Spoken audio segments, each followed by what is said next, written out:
Selamat pagi. Pagi. Wah, luar biasa semangat hari ini ya. Moga-moga semua dalam keadaan sehat. Karena 60 menit ke depan kalian bersama Bapak akan bersama-sama membedah tentang pengenalan perilaku anti korupsi untuk siswa. Ya. Tidak afdol nanti kalau saya belum kenalan sama kamu. Kita perkenalkan dulu narasumber. Nama saya Nunur Rahmat Nugraha, lahir di Lebak 31 Juli tahun 76. Instansi pengajar saya di SMA Negeri 1 Sajira. Alamat Jalan Raya Cipanas kilometer 17 Desa Makarsari. Kemudian nomor WhatsApp sekian.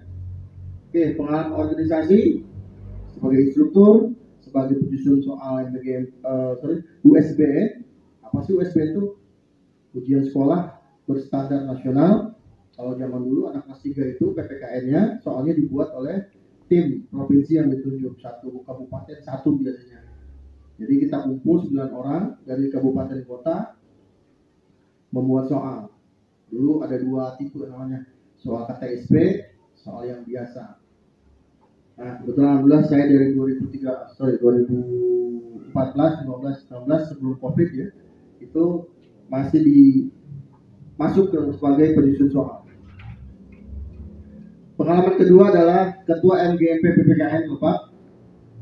Kemudian yang keempat adalah pengurus MGMP PPKN Provinsi Banten Divisi Humas yang membawahi 9 kabupaten dan kota.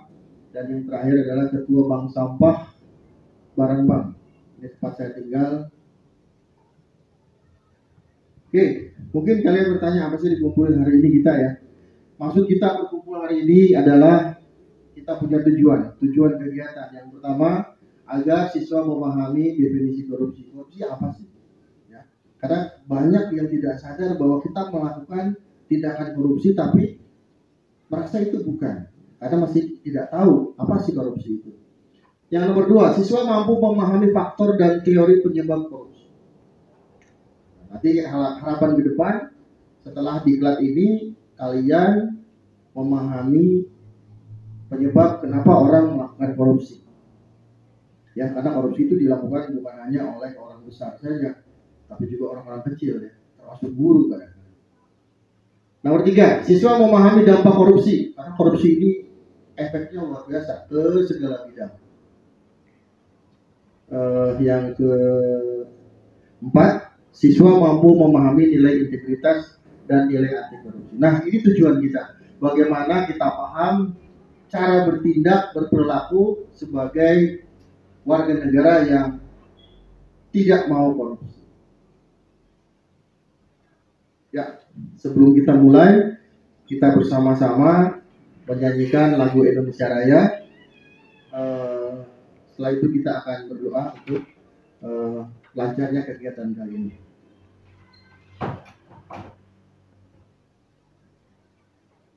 Silakan berdiri semua.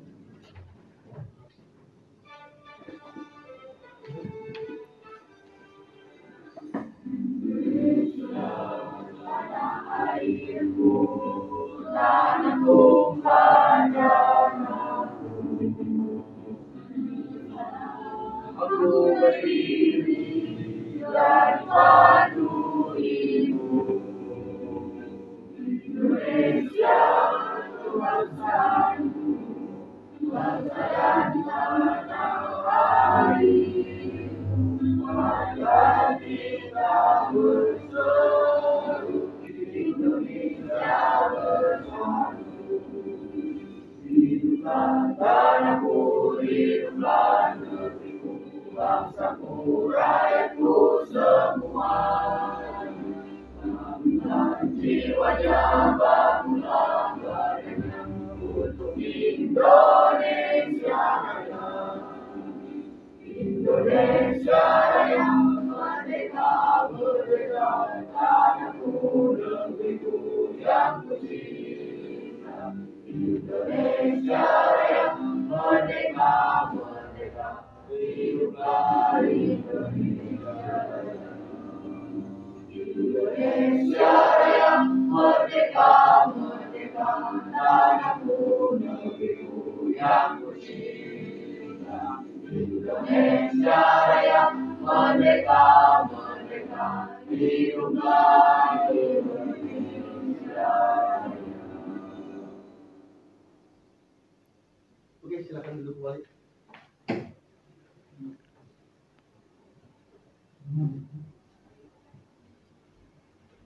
Tadi dia ada pertanyaan tadi, Pak.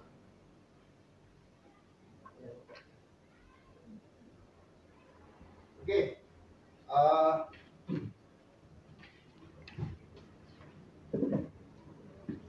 Sebelum kita mulai ke materi, ada yang namanya pertanyaan pemantik ya, supaya kita sama Bapak ingin mengetahui pemahaman awal kalian tentang korupsi. Ada 3 pertanyaan. Yang pertama, apa yang kalian ketahui tentang kejahatan korupsi? Yang kedua, apa dampak yang kalian rasakan akibat kejahatan korupsi? Dan yang ketiga, apakah sikap yang harus kita lakukan ketika kita melihat tindak pidana korupsi? Siapa yang mau memberikan jawaban? Boleh pilih. Bismillahirrahmanirrahim. Assalamualaikum warahmatullahi wabarakatuh. Waalaikumsalam warahmatullahi wabarakatuh. Sebelumnya siap izin memperkenalkan diri. Nama saya Anessa dari kelas 12 IPA 2. Izin menjawab Bapak untuk pertanyaan yang diberikan. Pertanyaan yang pertama, apa yang kalian ketahui tentang kejahatan korupsi? Nah, kejahatan korupsi yang saya ketahui adalah suatu tindakan atau perbuatan yang dapat merugikan masyarakat luas, di mana perilaku dalam kejahatan korupsi ini biasanya menyalahgunakan kepercayaan publik yang dikuasakan kepada mereka untuk mendapatkan keuntungan sepihak. Seperti itu, Pak. Cukup. Luar biasa. Kasih aplaus dulu. Belum mulai saja udah jawabannya ada mengerikan. Untuk pertanyaan gua, saya anggap itu sudah cukup sempurna. Yang kedua, apa dampak yang kalian rasakan akibat kejahatan korupsi? Siapa yang mau jawab?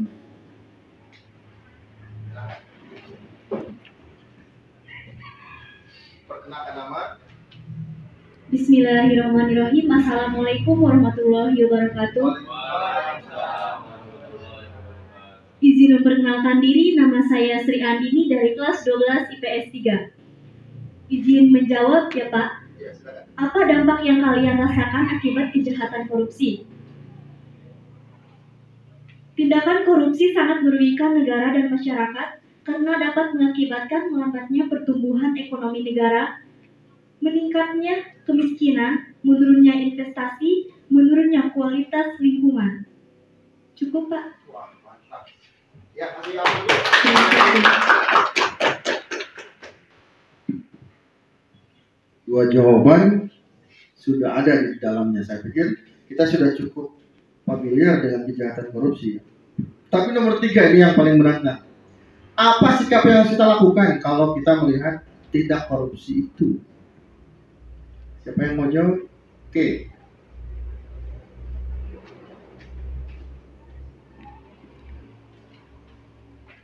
Sebelumnya, izin memperkenalkan diri, nama saya Surtini dari kelas 11 MIPA 3. Izin menjawab dari pertanyaan Bapak. Apa sikap yang harus kita lakukan ketika kita melihat tindak pidana korupsi? Yang pertama, melaporkan kepada pihak yang berwajib.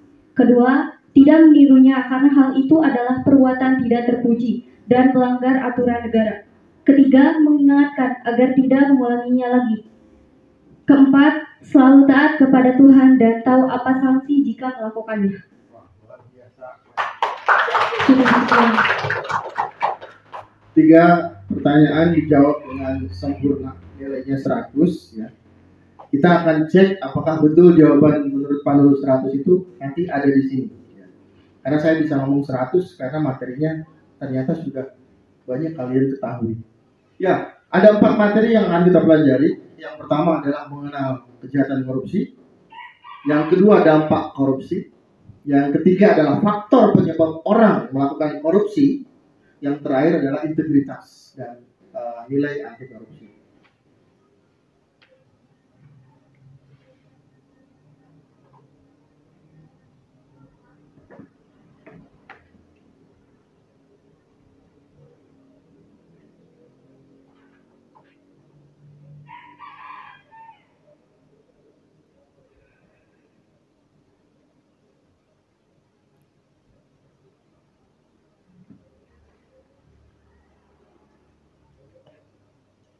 Ya, bisa lihat ke depan. Kalau kita lihat foto ini, apa yang ada di benak kalian? Fotonya juga bisa disorot. Apa yang ada di dalam benak kita? Ini koruptor. Di Indonesia koruptor tuh pakai jaket oranye. Ini tahanan KPK semuanya. Ada menteri, ada bendahara umum sebuah partai besar di Indonesia, ada ketua fraksi di salah satu provinsi, orang besar juga ini. Ini adalah juga orang-orang partai.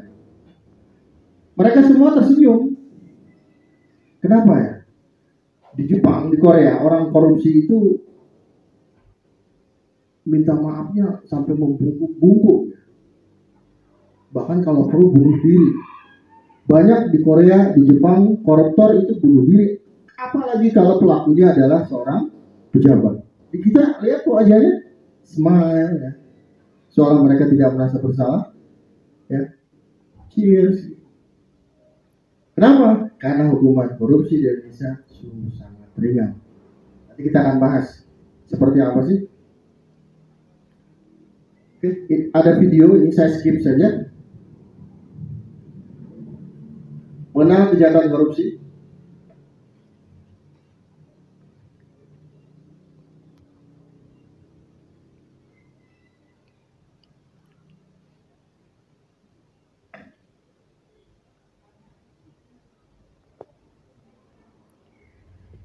Oke, korupsi dikelompokkan berdasarkan beberapa jenis. Yang pertama adalah korupsi yang merugikan negara, keuangan negara.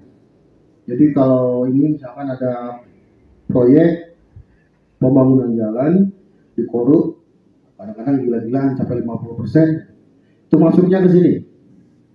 Ada lagi suap menyuap. Suap menyuap itu biasanya dilakukan oleh seseorang kepada pejabat publik. Misalkan saya pengen dapat proyek, saya ngasih duit, ngasih parcel. Kalau zaman dulu orang ngasih parcelnya itu bukan makanan ya, isinya sound system, kamera. Kalau di total bisa sampai 200 sampai 300 juta. Makanya suap menyuap masuk kategori tindakan korupsi. Apalagi pelakunya adalah pejabat negara. Yang ketiga, penggelapan dalam jabatan. Seseorang menggunakan jabatannya untuk mengambil keuntungan. Misalkan saya sebagai pimpinan, ada anak buah yang pengen naik jabatan, pangbelikin air heula, belikin TV heula, belikin kalung heula, gelang heula misalkan. Itu penggelapan dalam jabatan. Ya. Bahkan ada yang sampai dibeliin mobil, dibeliin apa? Kenapa? Ada seseorang yang ingin punya jabatan, dia menyuap pimpinannya agar dia dapat jabatan tersebut. Yang selanjutnya, tindakan korupsi berupa gratifikasi, hadiah. Hadiah. Hadiahnya bukan hadiah permen atau hadiah apa. Hadiahnya liburan ke Eropa beserta belanjanya seperti yang diterima oleh seorang mantan menteri kemarin yang ditangkap itu. Liburan sampai vouchernya dapat, pulang bawa tas Hermes harga 500 juta, beli tas harga sekian ratus juta, itu gratifikasi. Pasalnya udah terlibat, jadi hati-hati. Jadi kalau Anda nanti jadi pejabat, ada yang ngasih hadiah, jangan langsung terima, jangan alhamdulillah. Tiba-tiba misalkan kalau siapa namanya Nasruddin jadi pejabat, tiba-tiba istrinya ada yang ngasih kalung 100 gram misalkan, jangan bilang alhamdulillah, bilanglah astagfirullah itu. Karena nggak mungkin orang ngasih 100 gram tanpa minta apa-apa. orang akan menuntut itu. Tidak ada makan siang gratis. Nanti di materi selanjutnya kita akan mempelajari materi bagaimana kalau ada orang yang memberi hadiah. Kalau kita pejabat publik, pejabat, seperti apa hadiahnya itu, dikembalikan, dilaporkan. Nanti materi selanjutnya. Ada juga benturan kepentingan dalam pengadaan. Misalkan saya pejabat publik untuk pengadaan barang di Kabupaten Lebak, yang masukin tendernya ponakan. Sekarang kan kalau tender itu online, dalam bahasa kerennya e-procurement. Jadi kalau kita pedagang ingin punya proyek di Kabupaten Lebak, lelang proyek. Ketuanya misalkan saya, ternyata yang itu ponakan. Misalnya dia baik, Aing kenal ponakan. Itu tidak boleh. Itu namanya benturan kepentingan dalam pengadaan. Dan banyak sekali kasusnya. Nanti kita akan pelajari. Banyak orang masuk penjara gara-gara ini. Dan yang selanjutnya perbuatan curang. Ya, perbuatan curang. Apa sih curang itu? Mengakali aturan. Aturannya nggak boleh jadi boleh. Aturannya harus speknya misalkan seperti ini, dia lakukan. Dia manipulasi. Dan yang terakhir pemerasan. Kalau mau diurusin sama saya, misalkan kalau kalian mau pengen dapat beasiswa, bayarlah air 1 juta, 2 juta misalkan. Itu pemerasan. Itu masuk tindak pidana korupsi.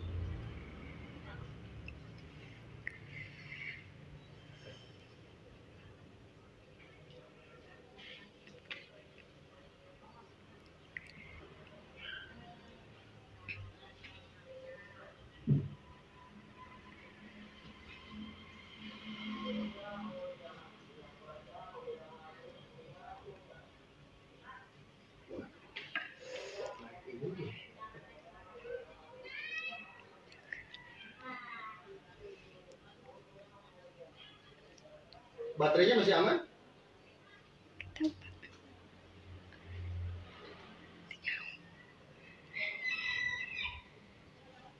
Ya, bisa dilihat. Berdasarkan profesi jabatan orang yang kena kasus korupsi, dilihat di sini anggota DPR banyak banget. Kemudian wali kota, bupati 15 kasus. Ini swasta, kalau swasta wajar, mereka nyuap biasanya. Wali kota eselon 1 2 3, apa sih Pak? Eselon 1 2 3 itu dia bawahan dari bupati biasanya. Banyak yang terjerat korupsi. Jenisnya seperti apa? Ini datanya dari KPK saya ambil. Hampir sebagian besar kasus korupsi di Indonesia adalah gratifikasi di merah ini. Karena orang nggak tahu akibat barang itu masuk gratifikasi atau tidak, akhirnya dia masuk penjara. Ya, makanya nanti kalau kalian jadi pejabat, jangan mau kalau ada yang ngasih gratisan. Bahkan ada seorang tokoh anti korupsi, Jaksa Agung Baharudin Nova, pernah ada orang yang melihat mobilnya itu bensinnya udah kosong. Supirnya ngomong, aduh kosong nih bos supirnya, udah isi penuh. Ada seseorang yang simpati terhadap jaksa tersebut. Begitu tahu Baharudin lompat, mobilnya ada yang isi, padahal itu teman sendiri, dia marah. Dia bilang ke supirnya, bawa ke pom bensin ini, keluarkan lagi bensinnya. Saya tidak mau saya mendapatkan bensin haram dari orang. Bayangkan, hanya bensin. Luar biasa. Jadi kita hati-hati. Gratifikasi.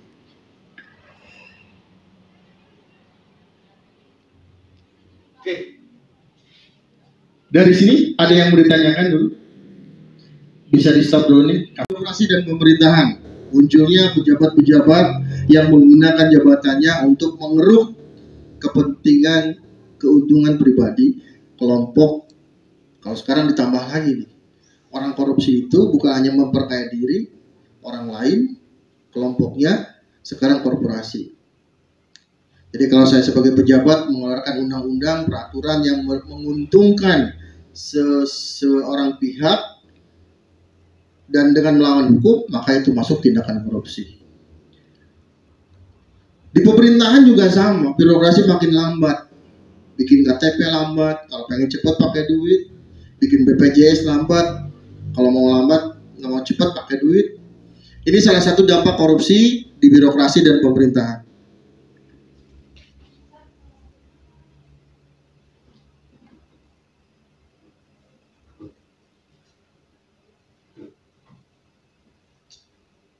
Ya, selanjutnya faktor dan teori penyebab mengapa orang melakukan korupsi. Apakah betul gara-gara lapar kah?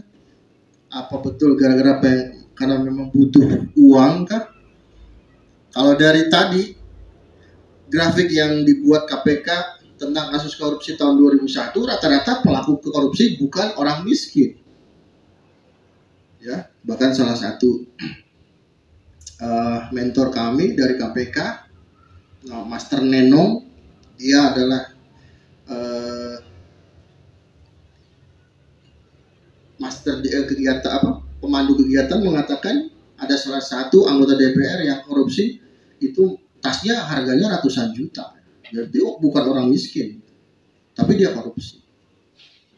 Oke, kita akan mempelajari faktor penyebab orang melakukan korupsi. Silakan disorot itunya. Ada dua teori tentang kenapa orang melakukan korupsi atau teori penyebab orang melakukan korupsi. Yang pertama adalah fraud triangle, segitiga fraud, yang terdiri dari 3 komponen: pressure, opportunity, dan rationalization. Apa sih pressure itu? Tekanan. Orang melakukan korupsi karena tekanan dalam dirinya atau lingkungannya.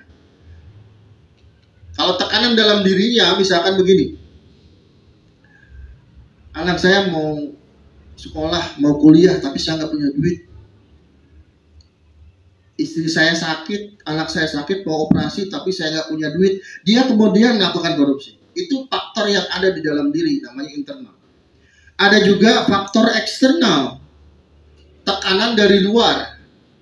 Ketika kita punya istri yang kupingnya tipis, sebelum tidur dia akan ngomong, "Pah, eta tetangga orang masna anyar, gelangnya 20 gram, kalungnya 50 gram.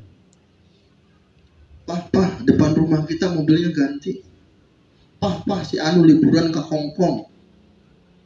Akhirnya suaminya pun lama-kelamaan, waduh kumaha untuk mencukupi keinginan istri, dia akhirnya melakukan korupsi. Itu adalah tekanan yang dari eksternal, wilayah luar. Ya, jadi hati-hati, jangan suka iri sama tetangga. Jangan. Kadang-kadang di kampung, mohon maaf ya, ini sering terjadi di perkampungan. Tetangga meuli magic jar bae, magic jar tahu? Buat masak nasi, eta tahu saya RT kabeh. Meuli kabeh magic jar. Tetangga meuli sound system merek Polytron, meuli kabeh. Itu adalah bagian dari tekanan lingkungan. Komo tetangga meuli mobil mah, panas. Ngomong, eta cenah ngepet ngeureun duitnya. Akhirnya kan menjurus fitnah, itu nggak boleh. Korupsi juga akibat adanya opportunity, peluang. Sistem yang lemah dalam pengawasan membuat orang bisa korupsi tapi tanpa ketahuan. Ya, makanya sekarang KPK sedang membangun jaringan sistem yang baik dengan pemerintah sekarang agar korupsi tidak bisa dilakukan. Salah satunya adalah dengan melakukan kerjasama provinsi dengan Banten dengan KPK. Ini salah satu karena untuk mempersempit opportunity. ASN nggak bisa korupsi karena peluangnya kecil. Penyakit korupsi ketiga adalah rasionalisasi pembenaran. Kadang kalau korupsinya kecil, orang berpikir, kecil ini sih. Kadang orang begitu, memaafkan. Korupsinya eta ieu sih. Korupsi waktu misalkan. Ada guru datang, sering datang telat, itu sudah masuk. Kemudian Anda ngomong, nggak apa-apa sih. Ketika kita memaafkan dia, membenarkan tindakan itu, maka makin lama, makin besar tindakan yang dia lakukan. Dan akhirnya tindakan yang salah tadi dianggap menjadi benar. Ketika guru telat 10 menit, baru 10 menit. Ketika guru datang 20 menit, baru 20 menit. Kita tidak boleh membenarkan yang salah, karena itu akan menjadi pemicu fraud triangle. Yang kedua, faktor penyebab korupsi, ada teori yang dia sebut GONE teori. GONE itu singkatan, Greedy, Opportunity, Need, and Exposure. Greedy itu serakah. Jelema serakah, tendensi melakukan korupsinya tinggi. Tidak puas gajinya puluhan juta, ya mungkin kasus yang terbaru ACT ya, aksi cepat tanggap, gaji direkturnya itu 300 juta, tapi masih kok korupsi. Ada juga opportunity, sama peluang. Kalau peluang korupsi ada, sikat.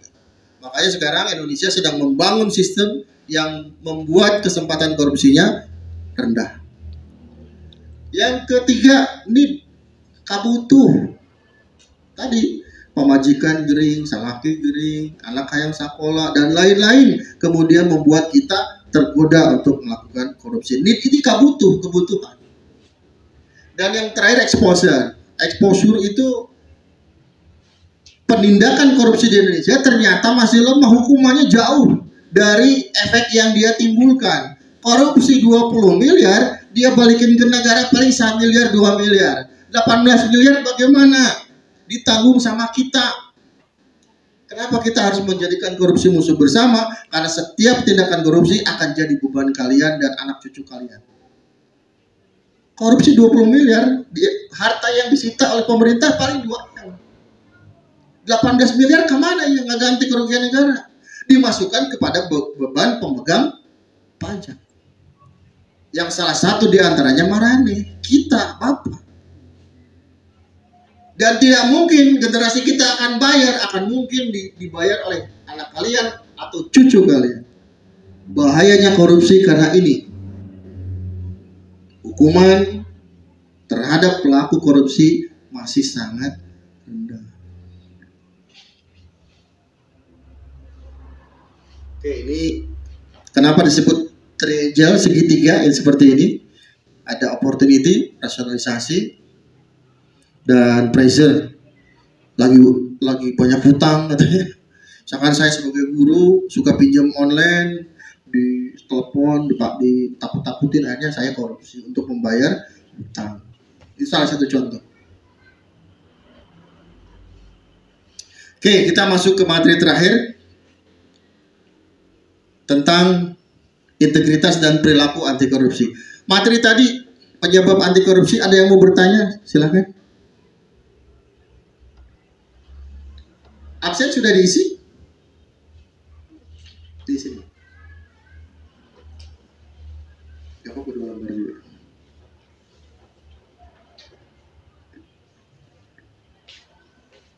Oke, kalau ada pertanyaan kita lanjut langsung ke integritas.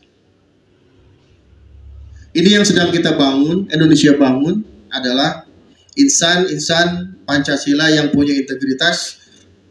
Naon sih Pak integritas itu? Ini, integritas adalah kesesuaian antara pola pikir, hati yang luhur, perkataan yang benar, dan perbuatan. Ya, jadi jangan hanya ngomong dalil, tapi korupsi. Jangan ngomong besar, benar, salah, kabatur, nyalahkan batur, tapi korupsi. Ya, ini jangan. Harus ada kesesuaian antara pikiran, hati, perkataan, dan tindakan.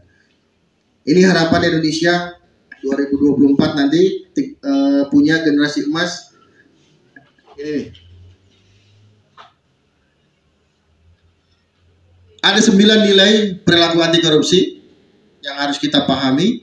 Yang pertama, jujur, ngomong saanyana. Wah, ini dalam agama Islam jujur adalah bagian dari sifat Rasulullah.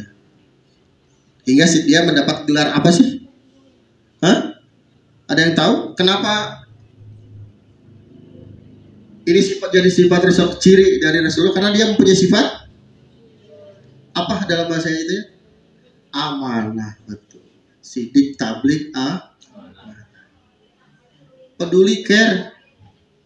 Ya, jadi kalau ada orang yang teman salah, teman suka telat, omongin, kamu jangan telat. Peduli melihat orang lain salah, ya, benarkan. Walaupun kadang-kadang sotel sih, sok paham bener, nah. Karena saya pernah ngalami ini, ketika saya ngomong kebenaran disebut sok pinter, sok iya, sok idealis. Itu bagian dari ketika kita melakukan tindakan ini. Mandiri, kita harus melakukan dari diri kita sendiri awal. Jangan dulu mau ngomong ke orang lain kalau kita belum melaksanakan. Keempat, disiplin. Datang ke sekolah disiplin, belajar disiplin, gak usah disuruh guru, gak usah disuruh sama ibu di rumah, buka buku sendiri. Tanggung jawab terhadap diri kita sendiri. Dilatih dari sekarang. Punya kelas kosong, kotor, bersihkan. Jangan kelas murah. Kamar tidur kotor, bersihkan. Tanggung jawab. Jangan ngandalkan orang lain. Kerja keras. Di Jepang itu, ini kata kakak saya yang berapa tahun pernah tinggal di Jepang.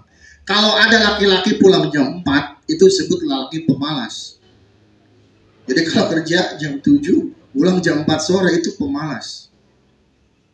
Karena apa? Pria-pria Jepang itu pulang jam berapa? Paling cepat jam 11 malam.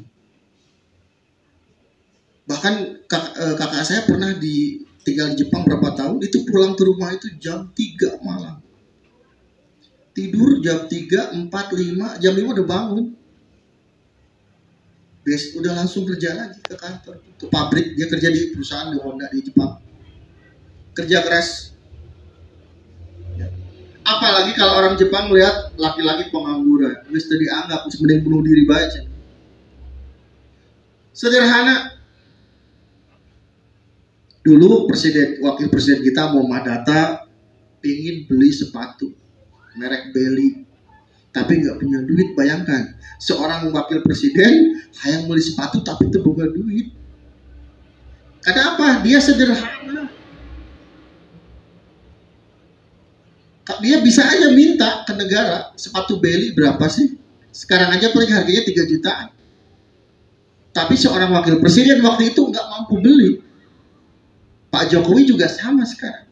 Kalian tahu berapa harga sepatu yang dipakai Pak Jokowi? 280.000. Dengan sendal selop saya, itu harganya 3 kali lebih mahal sendal selop saya. Saya beli kemarin merek Playboy, sepatu yang dari kulit, yang cuma setengah gini, 3/4, harganya 780.000. Sepatu presiden harganya 280.000. Jadi sikap sederhana ini harus ditujukan oleh seorang pemimpin. Selanjutnya adil, kemudian berani.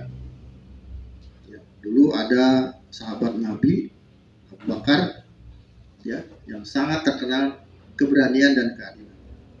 Ali terkenal dengan keberanian.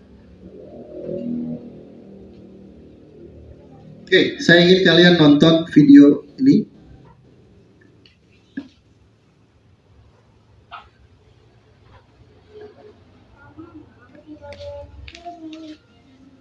Saya akan membantu orang lain tanpa pamrih. Menganggap orang lain adalah perbuatan melanggar hukum. Itu perilaku yang Akan membantu orang lain tanpa pamrih. Namanya aku tidak boleh mencuri. Saya akan membantu orang lain tanpa pamrih. menganggap orang lain adalah perbuatan melanggar hukum. Ingin menang sendiri adalah salah satu perilaku yang menyimpang. Korupsi adalah perbuatan yang sangat dibenci oleh masyarakat, dan yang bisa melakukannya hanya orang-orang yang antisosial. Menuju generasi emas 2040.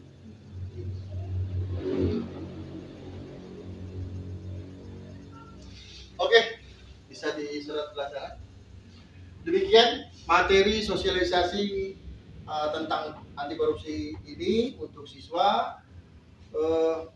Harapan Bapak setelah kita mempelajari materi tadi muncul semangat anti korupsi di dalam jiwa kalian, dan Bapak berharap angkatan pertama ini menjadi kader, siswa kader anti korupsi untuk SMA 1 Sajra. Ini merupakan bagian besar dari program kita membentuk zona anti korupsi sekolah di SMA Negeri 1 Sajra. Terima kasih atas partisipasinya. Bapak ucapkan terima kasih. Assalamualaikum warahmatullahi wabarakatuh. Waalaikumsalam warahmatullahi wabarakatuh.